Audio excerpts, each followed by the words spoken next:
My dear students, so welcome to you all to the political science online class.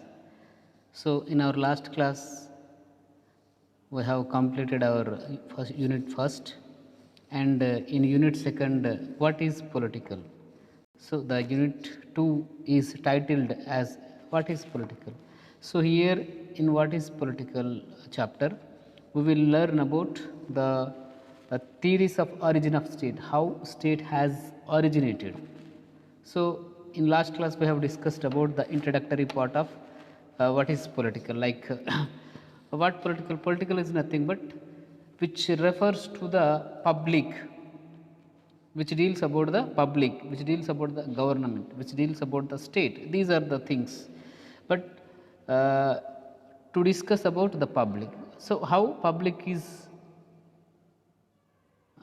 emerged, or how public is gathered at one place, it is called society. How the society were become a state, how the state is emerged. So these are the things we need to discuss here.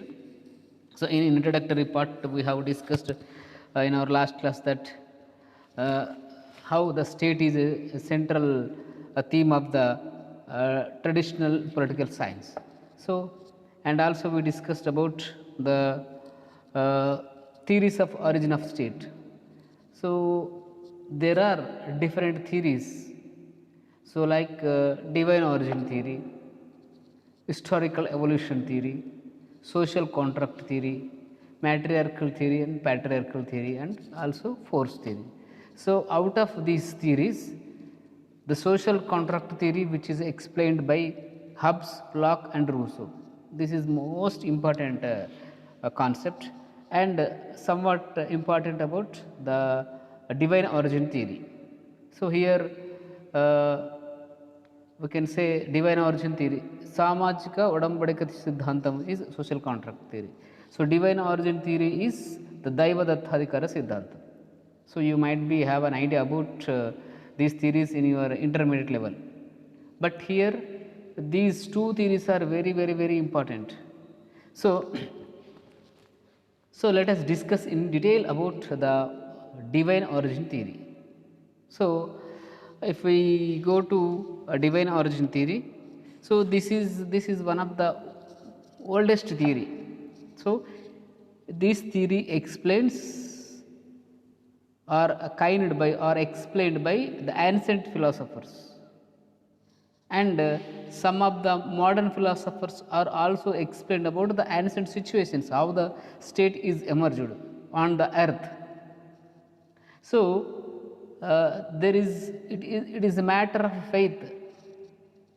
So divine origin theory is one of the oldest theory. So it explains about the ancient situations, how the state is emerged. So మనకు Hindu mythology ప్రకారము సమాజం ఏ విధంగా సృష్టించబడింది, సృష్టికర్త ఎవరు, who is the creator, Brahma is the creator according to Hindu mythology. అంటే హిందూ ధర్మశాస్త్రం ప్రకారము భూమండలాన్ని సృష్టించిన వ్యక్తి ఎవరు, సృష్టికర్త ఎవరు అంటే బ్రహ్మ అని చెప్పుకుంటున్నాం.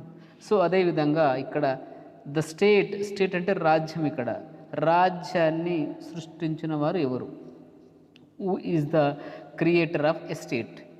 సో ఈ విషయాన్ని తెలిపేదే ద డివైన్ ఆరిజిన్ థియరీ, దైవదత్తాధికార సిద్ధాంతం. So the divine origin theory is one of the oldest theory. So according to this theory, according to this divine origin theory, the state is a divine institution. So రాజ్యం అనేది దేవుని చేత ఏర్పాటు చేయబడినటువంటి ఒక సంస్థ. State is a divine institution, it is not man made institution according to this theory. Keep in mind clearly, listen carefully. According to divine origin theory, the state is a divine institution. So but this theory, later this theory is criticized by many people, so that is doesn't matter. First listen carefully. According to the divine origin theory is one of the oldest theory. It explains about how the state is originated on the earth. So this theory is one of the oldest theory, అంటే భూమండలం ఏ విధంగా సృష్టించబడింది అనే దాని గురించి చెప్పేదే divine origin theory. So ఈ theory ప్రకారం, according to this theory, the state is a divine institution. అంటే రాజ్యం అనేది ఒక దైవాంశ సంభూతమైనటువంటి ఒక సంస్థ, అంటే దేవుని చేత నిర్మించబడినటువంటి ఒక సంస్థ అని చెప్పచ్చు. So this state is created by God, not by me and not by you and some other else. The state అంటే రాజ్యము is only created by God. దేవుడు మాత్రమే ఈ రాజ్యాన్ని సృష్టించాడు. So that is clearly explained by divine origin theory. So here the state is created by God. So but state is created by God, and to the state one representative or a ruler or a king is sent by the god to rule his people, or to rule is the state, to rule the state. అంటే ఇక్కడ ఏం చెప్తుంది divine origin theory అంటే, రాజ్యం అనేది దేవుని చేత ఏర్పాటు చేయబడినటువంటి ఒక సంస్థ. రాజ్యము దేవుని చేత ఏర్పాటు చేయబడిన సంస్థ కాబట్టి ఆ రాజ్యాన్ని పరిపాలించడానికి ఒక మనిషి కావాలి. ఆ మనిషి ఎవరు అంటే, దేవుని చేత భూమికి పంపబడినటువంటి ఒక దైవాంశ సంబూతుడు, అతనే రాజు.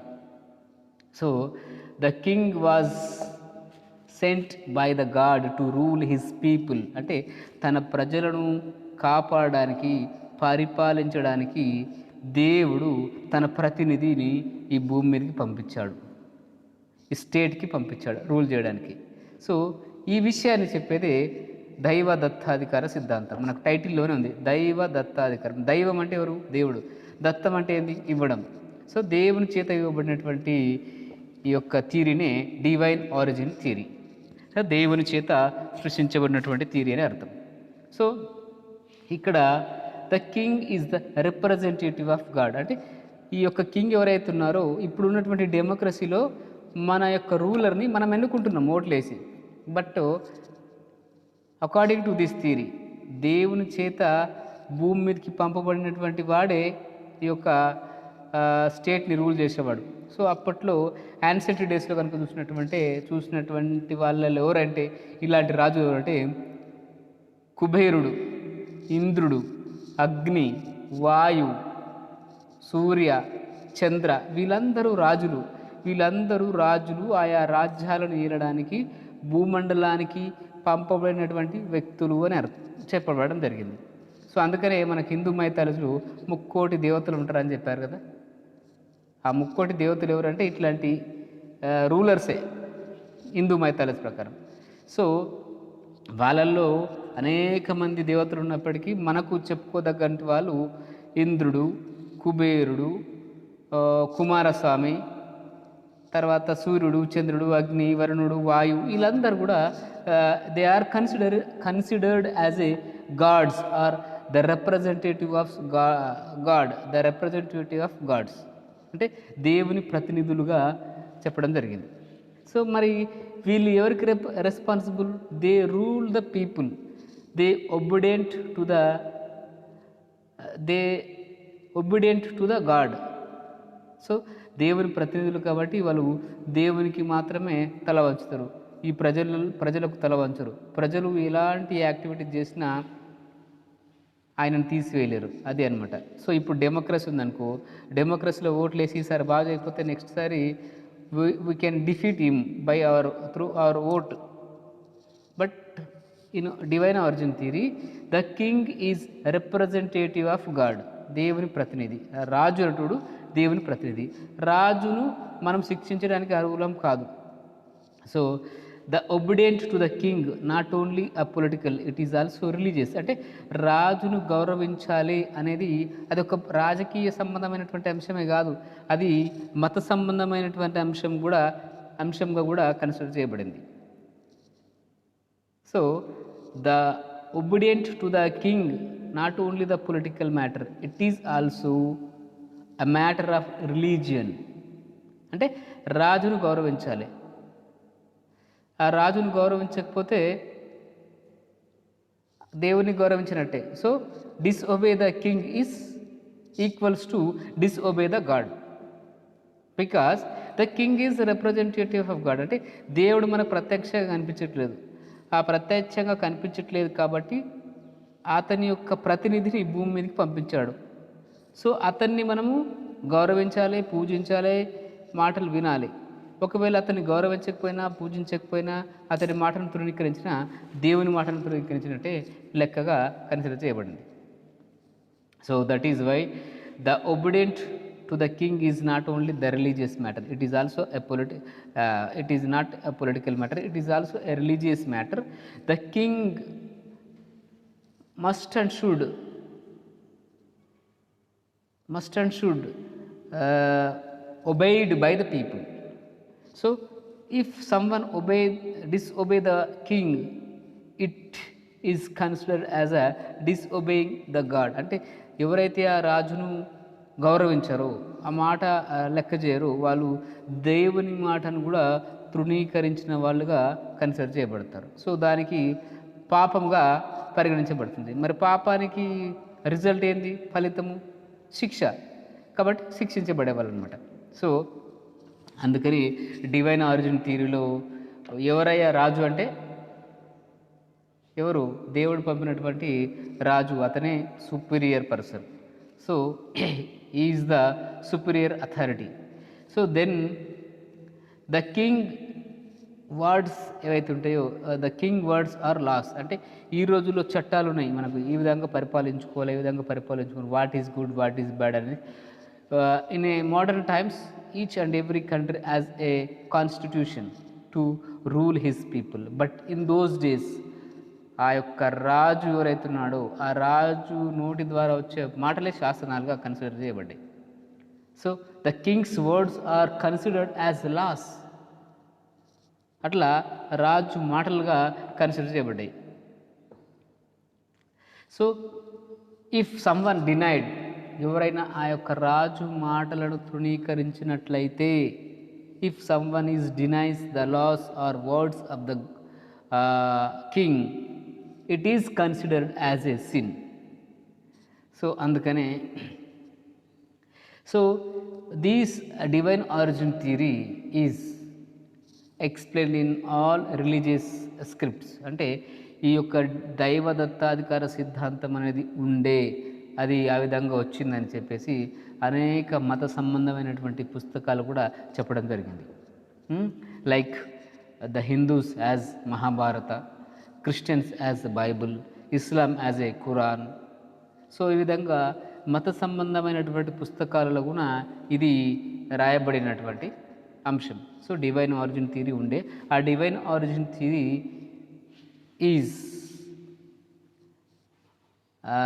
divine origin theory was there. It is created by the God. The state is created by God, and that the ruler has allotted by the God అనే విషయాన్ని అనేక గ్రంథాల్లో కూడా రాయడం జరిగింది.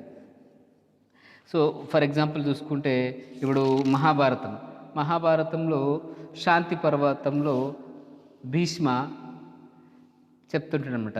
ఏమని? శాంతి పర్వతంలో భీష్మ అని చెప్తాడు, people are requested to lord Brahma regarding the ruler. So ఈ యొక్క మహాభారతంలో శాంతి పర్వంలో భీష్ముడు అనేటటువంటి వ్యక్తి చెప్తుంటాడు, దేవుని అందరూ ప్రజలు కలిసి బ్రహ్మ దగ్గరికి వెళ్ళేసి, అయ్యా మాకు రూల్ చేయడానికి ఒక వ్యక్తిని పంపండి, మమ్మల్ని రూల్ చేయడానికి అని చెప్తాడనమాట. సో అలా ఇట్లా ప్రతి గ్రంథంలో కూడా ఈ యొక్క రాజులు దేవుని చేత పంపబడినటువంటి వాళ్ళు, the kings are the representatives of god అని చెప్పడం జరిగింది, దైవాంశ సంభూతులని. సో ఇదే అనమాట. సో నెక్స్ట్ కనుక చూసుకున్నట్లయితే, so divine rights of Kings అంటే డివైన్ రైట్స్ ఆఫ్ కింగ్ అంటే దేవుని చేత పంపుకున్నటువంటి ప్రతినిధి, ఇక్కడ రాజు, అతనికి ఏ విధమైనటువంటి హక్కులు ఉన్నాయి అనేదానికి కొంత ఆధారం. So if this divine origin theory is explained or evaluated or originated in ancient days, but it has been discussed in medieval era అంటే మనకు 16వ 15వ శతాబ్దం 16 17 18 ఈ శతాబ్దంలో ఈ డివైన్ ఆరిజిన్ థియరీ గురించి there are n number of discussions were there. So in the 16th and 17th century there is a conflict between state and church. సో ఇక్కడ చర్చ్ అనేది ఒక మత సంబంధమైనటువంటి వ్యవస్థ, స్టేట్ అనేది ఒక రాజకీయ సంబంధమైనటువంటి వ్యవస్థ. ఈ రాజకీయ సంబంధమైనటువంటి వ్యవస్థకు మత సంబంధమైనటువంటి వ్యవస్థకు బాగా డిస్ప్యూట్స్ వచ్చినాయి. So according to divine origin theory ఇక్కడ చర్చి స్టేట్ అనేది ఒకటే అని చెప్పడం జరిగింది. సో చర్చి స్టేట్ ఒకటిగానే పరిగణించబడింది. కానీ ఈ మిడివల్ పీరియడ్లో చర్చి వేరే స్టేట్ వేరే, అంటే మతము వేరే రాజకీయాలు వేరే అనే అంశాన్ని తెర మీదకి రావడం జరిగింది. సో అట్లా రావడం వల్ల రెండు వర్గాలుగా చేరిపోయారు ఈ మేధావులు ఎవరైతే ఇంటెలెక్చువల్స్ ఉన్నారో. So called philosophers are divided two groups. One group is the supporters of divine origin theory and the supporters of state or opposers of divine origin theory. అంటే ఇక్కడ రాజ్యం వేరు మతం వేరు అని చెప్పే వర్గం ఒకటైంది, రాజ్యము మతం ఒకటే అని చెప్పే వర్గం ఒకటైంది.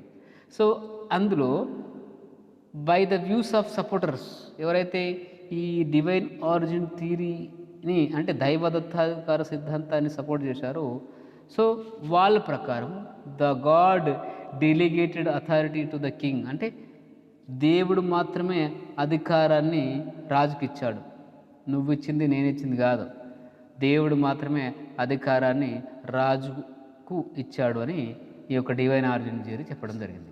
సో ఆ విధంగా చెప్పబడినటువంటి వాళ్ళలో James one, Robert Filmer were strongly supported to the divine origin theory.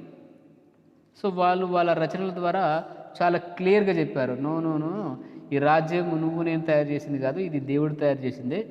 The divine origin theory is only created by the God. The ruler is sent by the God to rule his people. The entire authority is delegated to the king by the God. అంటే అధికారం మొత్తం కూడా దేవుడే వీళ్ళకి ఇచ్చాడనే విషయాన్ని వాళ్ళ రచన ద్వారా చెప్పడం జరిగింది. సో అందుకనే ఇంకా వాళ్ళు ఏం చెప్పారంటే the king is derives authority from the god, అంటే రాజు దేవుని నుంచే అధికారాన్ని పొందాడు, నీ నుంచి నా నుంచి ఇవ్వలేదు. ఇప్పుడు మన డెమోక్రసీ ఎట్లుంది, ద రూలర్ ఎవరైతే ఉన్నారో, for example if you take central government, if you take state government, central గవర్నమెంట్లో Modi is the prime minister, state గవర్నమెంట్లో the KCR is the chief minister. So they are elected by the people, not by the god, elected by the people. So if they not fulfil their objectives, next time the people may defeat them, అంటే వాళ్ళు ప్రజలను కనుక బాగా చూడకపోతే వాళ్ళు ఓడగొట్టేస్తారు ప్రజలు. కానీ divine ఆరిజిన్లో అట్లా కాదు, ఇక్కడ రాజ్యాన్ని సృష్టించిందే దేవుడు, అక్కడ రాజ్యానికి రూలర్లను పెట్టింది కూడా దేవుడే, సో అధికారాన్ని ఇచ్చింది కూడా దేవుడే. సో అందుకని the king is not responsible to the people. ఎందుకంటే పీపుల్ రాజుకు అధికారం ఇవ్వలేదు డివైన్ ఆరిజిన్ థియరీలో, కాబట్టి is not is not responsible to the king, is not responsible to the people, is only responsible to the God. దేవునికి మాత్రమే అతను సమాధానం చెప్తాడు, ఎందుకంటే దేవుని చేత పంపడినటువంటి ప్రతినిధి కాబట్టి. కానీ డెమోక్రసీలో the rulers responsible to the people, not to the god. So this is the divine rights of king. And even king wicked, ఒకవేళ రాజు చెడ్డవాడైంది అనుకోండి ఆ రోజుల్లో, అంటే రాజు అంటుడు దేవుని చేత పంపబడిండు, ఇక్కడ వచ్చిన తర్వాత అనేక విలాసాలకు కలపబడ్డాడు, లేకపోతే అమ్మాయిల మీద మోజుబడింది, ఏదో రకరకాల చెడ్డవానిగా తయారయ్యాడు. ఆ విధంగా తయారైతే కూడా if the king is wicked అంటే బ్యాడ్ పర్సన్, దురంకారి, లేకపోతే మోసపూరితము, లేకపోతే దుష్టుడు అని చెప్పచ్చు ఒక మాటలో. ఆ దుష్టుడు కనుక అయితే కూడా people does not have right to rebel against him, అంటే అతనికి వ్యతిరేకంగా ఉద్యమాలు చేయడానికి రైట్ లేదు ప్రజలకు. The people have to accept him, that's it. So అందుకనే the people does not have any rights to do against the king, to speak against the king, to rebel against the king. So Robert Filmer కూడా చెప్తాడు, state is a product of divine will. అంటే ఇక్కడ రాజ్యం అనేది దైవాంశ ఇది మనుషుల చేత చేయబడింది కాదు, దైవం చేత నిర్ణయించబడినటువంటి ఒక సంస్థ అని చెప్పాడు. సో అది ఈ యొక్క డివైన్ ఆరిజిన్ థియరీ. మరి దీనికి ఒక లక్షణాలు ఏంటి, డివైన్ ఆరిజిన్ తీరుకున్నటువంటి ఫీచర్స్ ఏంటి కనుక చూసుకున్నట్లయితే ఒకసారి, సో ద కింగ్ ఎవరైతున్నారో the king derives authority from the god. మనం చెప్పుకున్నాం ఈ మొత్తం ఓవరాల్ థియరీని కనుక ఇప్పటిదాకా విన్నటువంటి దాన్ని సమ్మరైజ్ చేసుకుంటూ ఉంటే చూస్తే, ద కింగ్ ఎవరైతున్నారో the king is derives authority from the god. అంటే ఆ రాజు దేవుని చేత పంపబడినటువంటి వాడు, అతనికి అధికారం కూడా దేవుని నుంచి వచ్చింది, నువ్వే లేదు నేనే లేదు. సో మోనార్కీ అంటే రాజ్యరిక వ్యవస్థ. So monarchy is divine ordinance. అంటే ఈ యొక్క రాజరికం ఏదైతుందో ఈ రాజరిక వ్యవస్థ అనేది దేవుని చేత నిర్దేశించబడినటువంటి ఒక విధానం అని చెప్పడం జరిగింది. So monarchy is a divine ordained. So ఇక్కడ డివైన్ ఆర్డినేడ్ అంటే దైవాంశ సంభూతమైనటువంటి దేవుని చేత నిర్దేశించబడినటువంటి ఒక ప్రక్రియ అని అర్థం. So the monarch is hereditary. మళ్ళీ ఇక్కడ ఒక వ్యక్తిని రాజు భూమికి పంపాడు, పంపిన తర్వాత అతను ఎన్ని రోజులు ఉంటాడు, కొన్ని రోజులు చనిపోతాడు. మళ్ళీ అతని వారసులు మాత్రమే రాజ్యం వెళ్ళాలి తప్పితే మళ్ళీ ఒకరిని దేవుడు పంపడు, లేదంటే నీవు నేను ఎలక్ట్ కాము. అది డెమోక్రసీ కాదు. కాబట్టి the monarch is a hereditary, వారసత్వంగా కంటిన్యూ అవుతుంది అనమాట. So these are the features of the divine origin theory. King is not answerable to the people. ఇక్కడ మనం ఇందాక మాట్లాడుకున్నట్టు రాజు అంటున్నటువంటి వ్యక్తి దైవాంశ సంభూతుడు, దేవుని చేత పంపబడినటువంటి వ్యక్తి. he is not answerable to the people because he was not elected by the people. He only answerable to the God because he was sent by the God. Okay, so adi that is the divine origin theory యొక్క features. And last feature కనుక చూసుకుంటే the resistance to authority is a sin. అంటే అధికారానికి ఎదురు తిరగడం, లేకపోతే resistance means ఒక రకమైనటువంటి ఉద్యమం చేయడం, తిరుగుబాటు చేయడం. ఈ యొక్క తిరుగుబాటు చేయడం అనేది పాపంగా పరిగణించబడింది ఆ రోజుల్లో. It is considered as sin. ఒకవేళ రాజు దృష్టుడు, చెడ్డోడు, అందరిని హింసించేవాడు అయినప్పటికీ కూడా యాక్సెప్ట్ చేయాలి తప్పితే డినైడ్ చేయడానికి లేదు. డినైడ్ చేస్తే పాపం, లేకపోతే ఒకవేళ ఏదైనా రెసిస్టెన్స్ చేశారనుకో, ఆ రెసిస్టెన్స్ చేయడం కూడా పాపమే. నోరు అన్నీ మూసుకొని కింద మీద మూసుకొని వాడు చెప్పినట్టు ఈయన వాందే రాజ్యం, అదే మోనార్కీ. కానీ డెమోక్రసీలో కూడా వచ్చి నేను అరెస్ట్ చేశాడనుకో, ఎందుకు అరెస్ట్ చేస్తావు అని క్వశ్చన్ వేస్తాం, లేదంటే ఎదురు తిరుగుతాం. ఒకవేళ మనకి ఇస్తానన్నది ఇవ్వలేకపోతే ఉద్యమాలు చేస్తాం. But this is democracy, but that is monarchy. మోనార్కీలో there is no individual rights to the people. The only rights who have the only person is the ruler. So తర్వాత ఈ యొక్క డివైన్ ఆరిజిన్ థియరీ అనేది decline, అంటే దిగజారిపోయింది. రాను చరిత్ర కాల కమాన క్రమంలో కనుక చూసుకుంటే దాని ప్రాముఖ్యతను కోల్పోయింది. అది డిక్లైన్ మీన్స్ దాని దిగజారిపోవడం.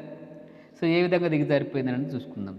So if we go to the decline, how the divine origin theory అనేది డిక్లైన్ అయిందని కనుక చూసుకున్నట్లయితే there is no historical evidence. అంటే ఈ మనుషులను రూల్ చేయడానికి రాజ్యం ఏర్పాటు చేయబడింది, ఆ రాజ్యము దేవుని చేత ఏర్పాటు చేయబడిందని, ఆ తర్వాత ఆ రాజ్యానికి దేవుడు ఒక మనిషిని పంపాడని there is no historical evidence. ఎక్కడ ఒక చారిత్రక ఆధారం ఏం లేదు. అందుకని అది దిగజారిపోయిన వ్యవస్థ. It is a matter of faith. అది అట్లా దేవుడు ఉండేవాడు, దేవుడు వచ్చాడు, దేవుడు రూల్ చేశాడు, దేవునికి ఎదురు తిరగకూడదు, we should not do resistance against the king. These are the faith matters, అంటే నమ్మకానికి సంబంధించినటువంటి, విశ్వాసానికి సంబంధించినటువంటి, మత సంబంధమైనటువంటి ఒక గుడి నమ్మకాలు అంతే. అందుకని ఈ ఈ divine origin theory was declined. Then అందుకనే గిల్క్రిస్ట్ అనే ఒక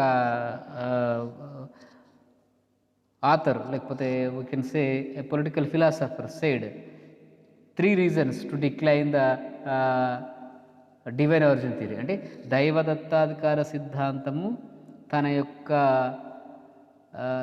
ప్రాముఖ్యతను కోల్పోవడానికి ముఖ్యంగా 3 కారణాలు ఉన్నాయని చెప్పేసి గిల్క్రిస్ట్ చెప్పాడు.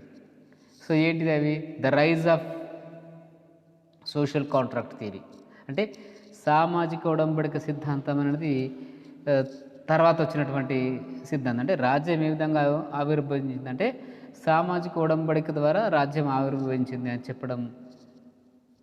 చెప్పిన వాళ్ళు చాలామంది ఉన్నారు. దానికి ఎవిడెన్సెస్ ఉన్నాయి. అందుకనే ఈ డివైన్ ఆరిజిన్ థియరీ తోక ముడుచుకుందనమాట ఒక రకంగా. దెన్ ద సెకండ్ రీజన్ వచ్చేసి సపరేట్ చర్చ్ అండ్ స్టేట్. అంటే అప్పటి వరకు చర్చే స్టేటు, స్టేటే చర్చ్. ఈ మత సంబంధమైనటువంటి అంశము, రాజకీయ సంబంధమైనటువంటి అంశం ఒకటే ఉండే. కానీ మిడివల్కి వచ్చేసరికి రాజ్యము వేరు, మతము వేరు, ఈ విధంగా వేరైపోవడం వల్ల ఈ యొక్క ప్రాముఖ్యతను కోల్పోయింది ఇది divine origin theory. And third reason వచ్చేసి ద రైజ్ ఆఫ్ డెమోక్రసీ. అంటే ప్రజాస్వామ్యం పెరిగింది, ప్రజాస్వామ్యం బాగుంది, ప్రజాస్వామ్యం పట్ల చాలా దేశాలు ఆకర్షితమై ఈరోజు even today there are more than 150 countries are following the democratic system all over the world. So ఈ విధంగా డెమోక్రసీలో ఏముంది? The people elect their representative by themselves. The ruler is not a hereditary person కదా. ఇక్కడ వారసత్వ రాజకీయాలకు తావులేదు. ఎవడైనా elect కావాలి, ప్రజామోదం పొందినటువంటి వ్యక్తి ఎవడైనా ఎలక్ట్ కావచ్చు. ఇది డెమోక్రసీ. సో ఈ విధంగా డెమోక్రసీ రైజ్ కావడం వల్ల, అంటే దినదిన అభివృద్ధి చెందడం వల్ల ఈ డివైన్ ఆరిజిన్ థియరీ అనేది కొలాప్స్ అయిపోయింది. సో మరి ఈ డివైన్ ఆరిజిన్ థియరీ మీద అనేక రకాలైనటువంటి విమర్శలు ఉన్నాయి, క్రిటిసిజం. సో ఏంది అది? So the divine origin theory is lacks historical support. దీనికి చారిత్రక సంబంధమైనటువంటి ఒక సపోర్ట్ లేదు. ఇందాక మనం చెప్పుకున్నట్టు there is no historical evidences. Historical evidences ఎక్కడ లేవు. అది ఒక నమ్మకంతో కూడుకున్నటువంటి అంశం అంతే. It is a matter of faith. And these divine origin theory is illegal, అశాస్త్రీయమైనది. దీనికి ఒక శాస్త్రీయ బద్ధత లేదు, ఒక సైంటిఫిక్ అప్రోచ్ అనేది లేదు. అదేదో ఇల్లీగల్, అంటే రూలర్ అంటే వాడు ఏం చేసినా భరించాలి ప్రజలు అని చెప్పారు. ఇందాక మనం చెప్పుకున్నట్టు even the king is wicked or bad person, even though we have to bear him, భరించాలని చెప్పాడు. That is not, it is ruler అన్నప్పుడు డెమోక్రసీలో చూడు, ruler is considered as a servant to the people. అంటే ప్రజాసేవకుడిగా మనకు ఈ యొక్క డెమోక్రసీలో, ప్రజాస్వామ్యంలో కన్సిడర్ చేయబడుతున్నాడు రూలర్. ఆ విధంగా ఉండాలి. కానీ వాడే మొత్తం ఇది అని అంటే అది తప్పు. అందుకనే దీని యొక్క క్రిటిసిజం చేయబడింది చాలామంది చేత. It is illegal, it is fail to proven. అంటే ఇది ఈ విధంగా వచ్చింది అని ప్రూవ్ చేయడానికి ఎలాంటి ఆధారాలు లేవు. There is no evidences to prove it. ఆధారాలు లేవు. అందుకనే it is collapsed. Then the divine origin theories underestimated the power of a common man. అంటే ఇక్కడ మనుషులకు అసలు విలువే లేదు. డివైన్ ఆరిజిన్ థియరీలో మొత్తం విలువంతా రాజకీయం ఉంది. అతడే తోపు. Is the only superior person, but the common people were not given importance కదా. సో అందుకనే it has criticised by many people. So and another criticism, it is favours to the monarchy. అంటే ఇది only వారసత్వ రాజకీయాలను చెప్పడానికి మాత్రమే support చేసింది. వారసత్వ రాజకీయాలను మాత్రమే సపోర్ట్ చేసింది. రాజరిక వ్యవస్థను మాత్రమే సపోర్ట్ చేసింది, కానీ ప్రజలకు ఎలాంటి ప్రాముఖ్యత ఇవ్వలేదు. అందుకనే తన యొక్క ఇంపార్టెన్స్ని కోల్పోయి చాలామంది చేత నీ చేత నా చేత క్రిటిసిజం చేయబడింది. Then finally it is lost its important or significance. తన యొక్క ప్రాముఖ్యతను కోల్పోయింది, దానికి ఏం ఆధారం లేదు. ఇది డివైన్ ఆరిజిన్ థియరీ. అంటే ఇక్కడ మనం డివైన్ ఆరిజిన్ థియరీ అంటే ఏందో చూసుకున్నాం. డివైన్ ఆరిజిన్ కింగ్స్ అంటే డివైన్ ఆరిజిన్ కింగ్కి ఉన్నటువంటి రైట్స్ ఏందో చూసుకున్నాం. సైలెంట్ ఫీచర్స్ ఏంటియో చూసుకున్నాం. అది ఏ విధంగా డిక్లైన్ అయింది చూసుకున్నాం. దాని మీద క్రిటిసిజం చూసుకున్నాం. This is the divine origin theory. మీకు అడగచ్చు, for example, critically explain the divine origin theory అని అడగచ్చు. అంటే విమర్శనాత్మకంగా దైవదత్తాధికార సిద్ధాంతాన్ని వివరించండి అని అడగచ్చు. Then we have to write introduction, how the state is originated అనేది, అందులో రకరకాల థియరీలు ఉన్నాయని చెప్పేసి, అందులో డివైన్ ఆరిజిన్ థియరీ ఎండింగ్ పెట్టేసి, then divine rights of the king వచ్చేసి, సైలెంట్ ఫీచర్స్ వచ్చేసి, డిక్లైన్, క్రిటిసిజం, ఇవన్నీ చాలా ఎలాబొరేటివ్గా రాయాల్సి ఉంటుంది. ఓకే, సో ఈ విధంగా రాస్తేనే మనకు ఫుల్ మార్క్స్ వస్తాయి. Okay my dear students, bye, take care. So in next class we will meet with sociology or political science. Right, bye.